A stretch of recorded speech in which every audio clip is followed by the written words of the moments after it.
Hello students, today we will read the first chapter of class 9th book, Moments.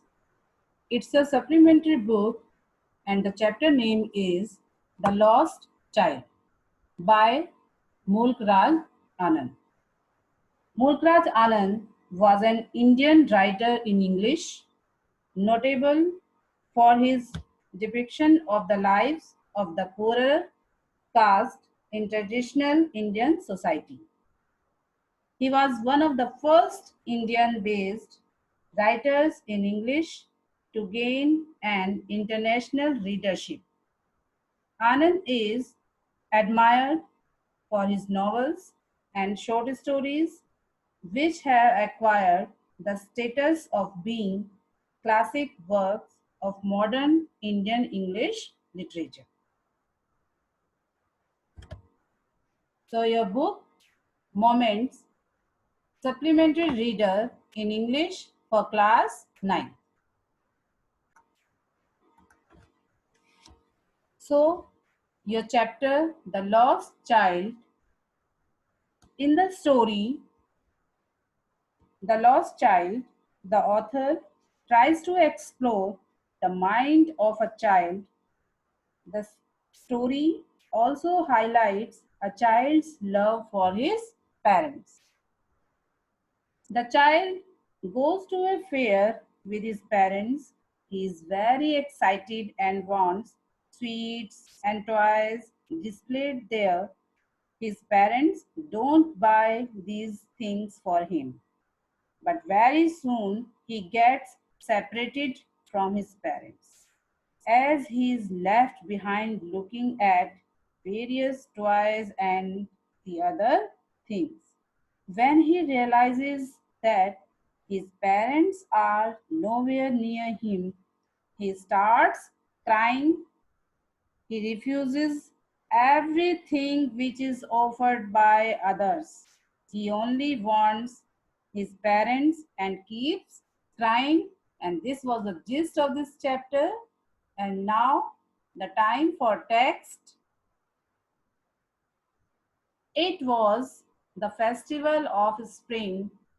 From the wintry shades of narrow lanes and alleys emerged a gaily clad humanity.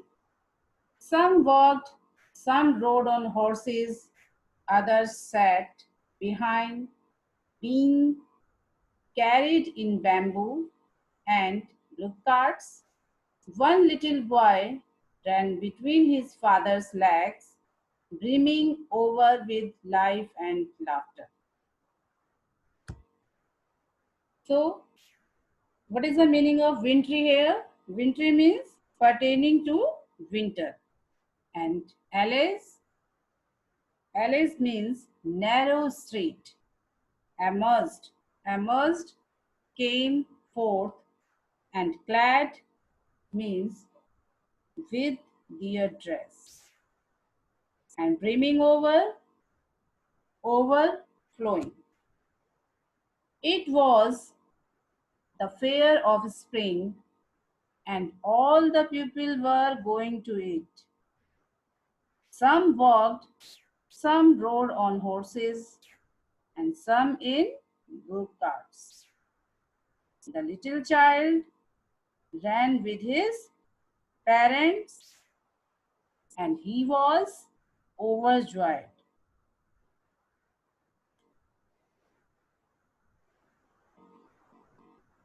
As you can see in the picture also, he's very happy. Come, child, come, called his parents as he lagged behind, fascinated by the toys in the shops that lined the way. He hurried towards his parents, his feet obedient to their call, his eyes still lingering on the receding toys as he came to where they had stopped to wait for him. He could not suppress the desire of his heart.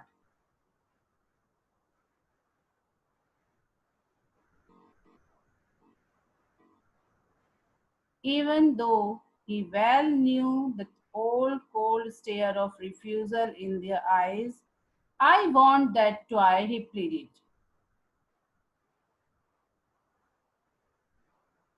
His father looked at him red eyed.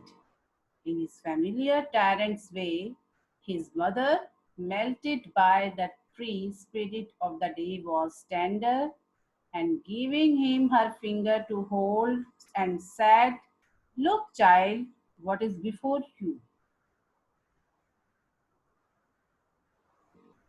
Here, as we know that he was overjoyed when he remained behind, his father asked him to come. He remained behind to see the toys in the shops. The little boy wanted the toy, but his parents could not buy it, so they asked him to look at other things.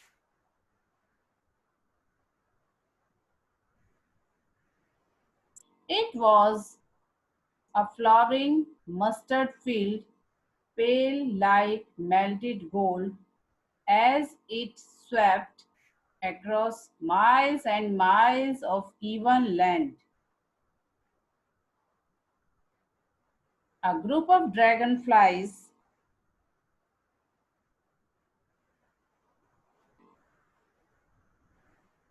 were bustling.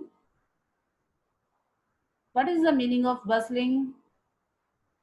Bustling about means to buzzing about on their gaudy purple wings, intercepting the flight of a lone black bee or butterfly in search of sweetness from the flowers. The child followed them in the air with his gaze till one of them would still its wings and rest. And he would try to catch it, but it would go fluttering. Fluttering means to flap wings.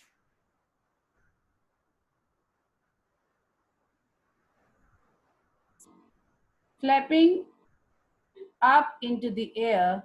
When he had almost caught it in his hands, then his mother gave a cautionary call, "Come, child, come, come on to the footpath."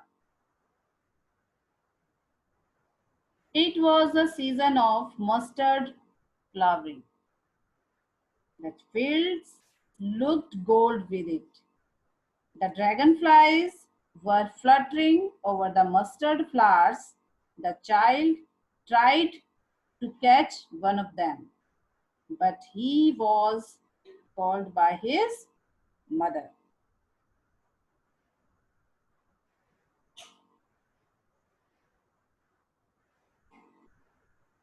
He ran towards his parents, called from the shade of a grove where they had seated themselves on the edge of a well.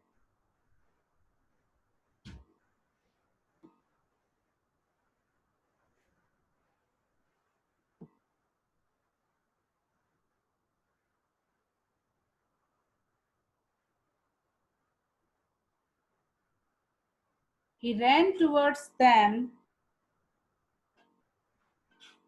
A shower of young flowers fell upon the child as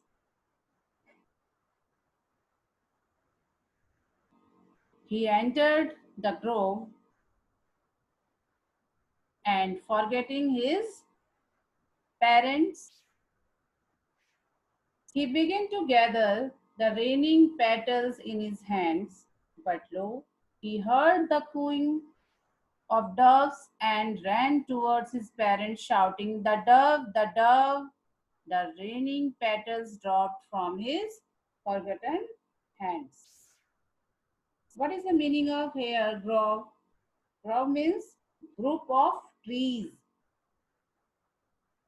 And queen, the meaning is here, cries of dove. Come, child, come, they called to the child, who had now gone running in wild capers round the banyan tree, and gathering him, they took the narrow, winding footpath which led to the fair through the mustard fields. He ran gaily towards. What is the meaning is gaily here? Gaily means gladly. Ran towards his parents. He heard the dove cooing. He had picked up the petals in the grove. He also ran round the banyan tree, but again he was called by his parents.